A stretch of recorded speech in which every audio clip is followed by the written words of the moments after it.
Joint family part 1।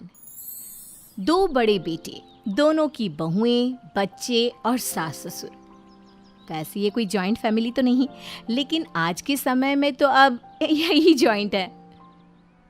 सारा दिन घर में गैस चलता रहता है, न जाने कितना खाते हैं ये लोग। अरे सुबह एक बार खाना बन जाए, सारा दिन गर्म करके खाओ, किसने मना किया है? लेकिन ये क्या, सारा दिन गैस ऑन। दीदी, खाना गर्म कहाँ करे? आपके गर्म दिमाग से खाना गर्म करने के लिए तो गैस ऑन करनी ही होगी ना। ये क्या है, फिर शुरू हो गई तुम दोनों। बहू, क्यों तुम लोग छोटी छोटी सी बात पर लड़ती रहती हो? जेठानी जो कि जेठानी होने का घमंड रखती थी, तो वहीं देवरानी लापरवाह। क्या है, अब भूख लगी है लेकिन गैस ऑन नहीं कर सकती। क्या करूं? ये मक्खन की टिक्की है, इसी को ब्रेड में लगाकर खा लेती हूँ। देवरानी खा लेती है, लेकिन फिर जेठानी, हाय रे, मक्खन कहाँ गया? नंदलाला आया था, माखन खाकर चला गया होगा। अरे बहू, घर के ही किसी सदस्य ने खाया होगा ना। तभी ससुर घर का सामान लेकर आते हैं। अरे बड़ी बहू, जरा चाय बनाओ और ये रसोई का सामान रख लो। अरे पापा जी, अभी परसों ही तो आप इतना सामान लाए थे, आज फिर से? बहू, तेरे पापा जी को तो घर का भंडार भरा ही अच्छा लगता है। तभी देख, ईश्वर ने आज तक कोई कमी नहीं रखी। हाँ, लेकिन देवरानी की स्पीड यही रही ना, तो लगता नहीं कि भंडार भरे रहेंगे। देवरानी का मुंह उतर जाता है। अरे नहीं नहीं नहीं, खूब खाओ, खाने के लिए ही तो जीते हैं हम सब। दोनों बहुएं चली जाती हैं। बड़ी बहू की ये आदत ठीक नहीं है। अरे खाने पीने में कौन सा भेदभाव? वो क्या है ना, जॉइंट फैमिली की आदत नहीं है ना, तो ये जॉइंट फैमिली क्या होती है? मेरा घर है, मेरे दो बच्चे मेरे साथ ही तो रहेंगे। नहीं पसंद तो हो जाए अलग, वहीं कमरे में। देखो, ये रोज की खिचखिच मुझे पसंद नहीं। कभी मक्खन, कभी जैम, कभी सब्जी दाल। मैंने ऐसा माहौल नहीं देखा। वैसे भी मैं अच्छा कमाता हूँ और घर का सारा खर्चा तो पापा ही करते हैं। मेरी सेविंग्स भी मेरे पास है। फिर भी अलग होना है तो बता दो, मैं पापा से बात कर लेता हूँ। रहना तो मैं एक दिन भी यहाँ नहीं चाहती, लेकिन अब पापा जी घर का सारा खर्चा दे रहे हैं तो वरना कब की अलग हो जाती।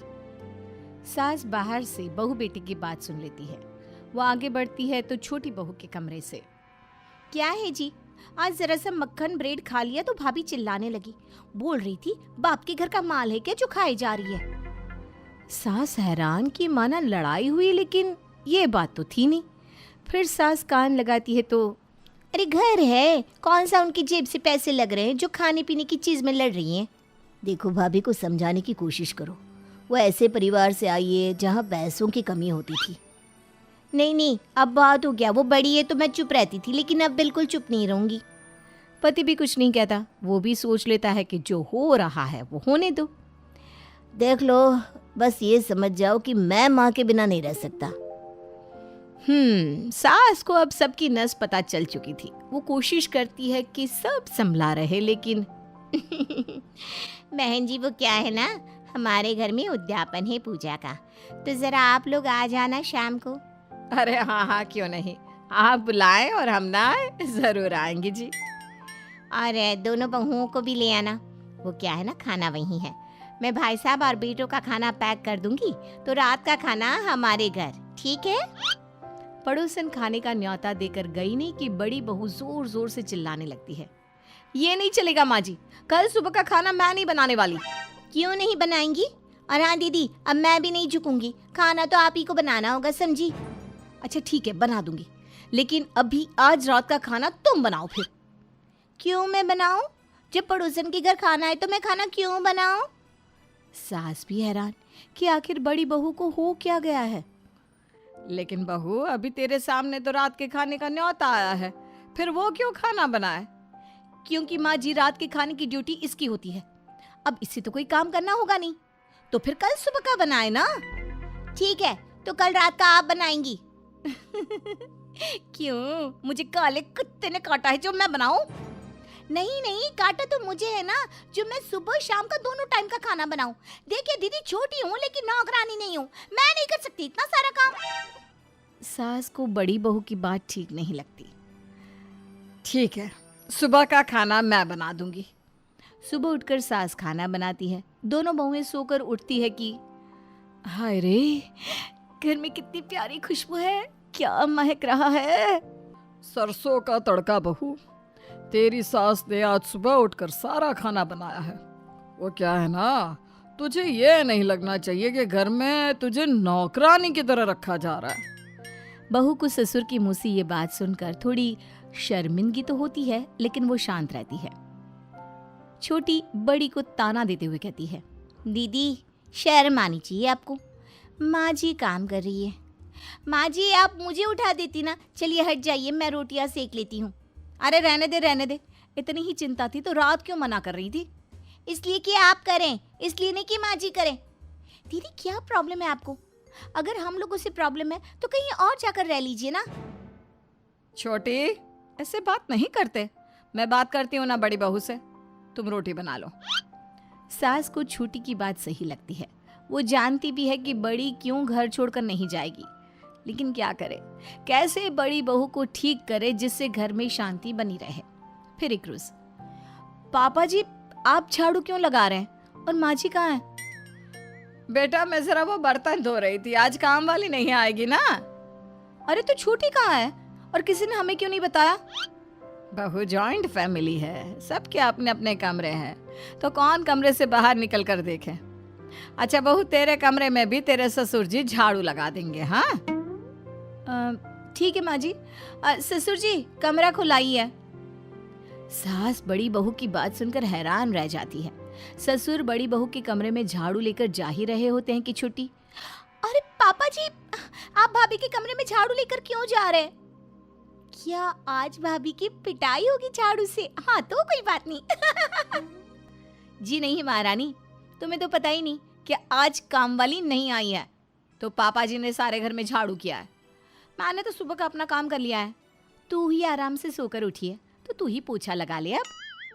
अरे नहीं, पोछा मैं लगा दूंगी। देखिए प्लीज, आप लोग इस उम्र में ऐसे काम मत करिए। मैं मानती हूँ कि मैं आज के बाद भाभी से कभी नहीं लड़ूंगी। पापा जी आप ससुर हैं, ससुर बहू के कमरे में झाड़ू लगाए, ये ठीक नहीं है। लाइए झाड़ू मुझे दे दीजिए। सास ससुर अब देखते हैं कि कैसे एक ही घर में छोटी बहू काम कर रही है और बड़ी ऐश। बड़ी बहू को बोलो कि वो अब कहीं और शिफ्ट हो जाए। अरे वो नहीं होने वाली, मैंने एक बार उसे राजेश से बात करते सुना था। बोल रही थी पैसे बच रहे हैं तो हम बाहर जाकर किराया और खाने पीने में क्यों पैसे बर्बाद करें। तो ये बात है। देखो रमा, ये तो ठीक नहीं, छोटी कितना करेगी। हाँ जी, कुछ तो करना ही होगा। छोटा बेटा भी मुझसे दूर नहीं रहना चाहता, नहीं तो मैं दोनों को ही अलग कर देती। ससुर कुछ सोचते हैं और अगले रोज दोनों बेटों को बुलाते हैं। देखो बेटा, आज तक तो मैं घर का सारा खर्चा उठा रहा था, लेकिन अब मैं और तुम्हारी माँ विदेश घूमने का प्लान बना रहे हैं, जिसके लिए बहुत सारे पैसों की जरूरत होगी। तो आज से घर के सारे खर्चे तुम दोनों बांट लो। कैसी बात कर रहे पापा, विदेश, वो भी इस उम्र में? हाँ पापा कोई बात नहीं, मैं कल बजट बना लूंगा महीने का। बड़ी बहू को जब ये पता चलता है तो वो पति पर जोर जोर से चिल्लाती है, ये क्या मजाक है? अगर पैसे ही खर्च करने हैं तो मैं बाहर ही क्यों ना रहूं? मैं अब इन लोगों के साथ नहीं रहने वाली। देखिए आप ना बड़े भैया से पैसे नहीं लेना, कोई बात नहीं, हम थोड़ा कम घूम फिर लेंगे, लेकिन बड़े भाई से पैसे लेना ठीक नहीं है। नहीं, पापा ने जो कहा है वही होगा। कल घर के बजट पर बात होगी, भैया और पापा से उसी वक्त पूछ लूंगा कि मुझे कितना देना है। लेकिन अगले रोज तो बड़ा बेटा बहू सामान के साथ खड़े होते हैं। अरे कहीं घूमने जा रहे हो क्या? नहीं, हम घर छोड़कर जा रहे हैं। वैसे भी इस घर की चिक चिक झेली नहीं जाती, मैं नहीं रह सकती इतने सारे लोगों के साथ। प्राइवेसी नाम की भी कोई चीज होती है। नहीं भाभी क्या हो गया, अब तो मैं भी आपको कुछ नहीं कहती हूँ। छोटी बहू जाने दे इसे। हाँ मैं भी यही चाहता हूँ। जॉइंट फैमिली का मतलब सबको समझ कर चलना होता है, यह नहीं कि कोई लालच में सब एक साथ जुड़े रहे। वो जुड़ना मजबूरी में नहीं, प्यार में होना चाहिए। हाँ, वैसे भी दूर रहने से रिश्ते खत्म नहीं हो जाते। पास रहकर नाराजगी से रहना उससे अच्छा दूर रहकर प्यार से रहना। बड़ी बहू, आते रहना मिलने। बड़ी बहू और बेटा चले जाते हैं, लेकिन पीछे छोड़ जाते हैं एक छोटी सी जॉइंट फैमिली जिसमें सिर्फ प्यार ही प्यार है और एक दूसरे के लिए मान और समर्पण की भावना।